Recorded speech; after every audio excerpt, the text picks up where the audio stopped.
পাকিস্তানের এমন সহজ ম্যাচ পরাজয়ের কারণে দর্শকরা যেমন হতাশ, তেমনি হতাশ প্লেয়ার থেকে শুরু করে সাবেকরাও। নিজের সোশ্যাল মিডিয়া প্রোফাইলে এক ভিডিও পোস্ট করেন পাকিস্তানের সাবেক বোলার শোয়েব আক্তার। ক্যাপশনে লিখেন, পাকিস্তানের খেলা দেখার পর মাথায় শুধু হতাশা এবং ব্যথা, এই দুটো কথাই ঘুরতে থাকে। দর্শকদের উদ্দেশ্যেও প্রশ্ন ছুড়ে দেন এই সাবেক বিশ্বসেরা বোলার। জিজ্ঞেস করেন পাকিস্তান পরবর্তী রাউন্ডে যেতে পারবে কিনা। ভিডিওতে দেখা যায় ভারতের বিপক্ষে ম্যাচ হেরে বিমর্ষ হয়ে আছেন এক সময়ে ব্যাটারদের মনে কাঁপন ধরানো এই বোলার। প্লেয়ারদের নিয়ে সমালোচনা করেছেন পাকিস্তানের সাবেক অধিনায়ক ওয়াসিম আকরামও। তিনি বলেন, পাকিস্তানি খেলোয়াড়রা মনে করে তারা ভালো না করলে কোচ বরখাস্ত হবে, তবে সময় এসেছে এবার কোচকে রেখে পুরো দলকেই সরিয়ে দেয়ার।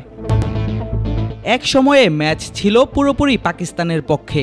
বাবর রিজওয়ানদের ম্যাচ জেতার সম্ভাবনা ছিল 92%, যেখানে ভারতের পক্ষে ছিল মাত্র 8%। সে জায়গা থেকে ম্যাচ হারা মানতেই পারছে না পাকিস্তানি ভক্তরা।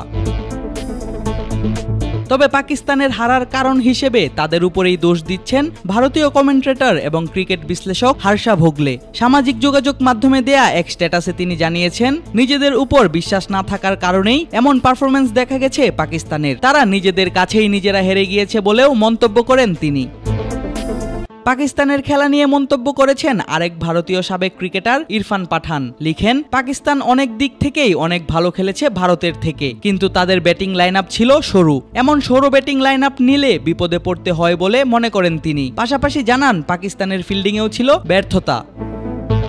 আশ্চর্যজনক কিছু না হলে পাকিস্তানের সম্ভাবনা নেই পরবর্তী রাউন্ডে যাওয়ার। তবে পাকিস্তান পরবর্তী 2 ম্যাচে আয়ারল্যান্ড এবং কানাডাকে হারাতে পারলে, ভারত আমেরিকাকে হারাতে পারলে এবং আয়ারল্যান্ড আমেরিকাকে হারাতে পারলে তৈরি হবে সুপার 8-এ যাওয়ার রাস্তা। কিন্তু তখন পার্থক্য গড়ে দিবে নেট রান রেট।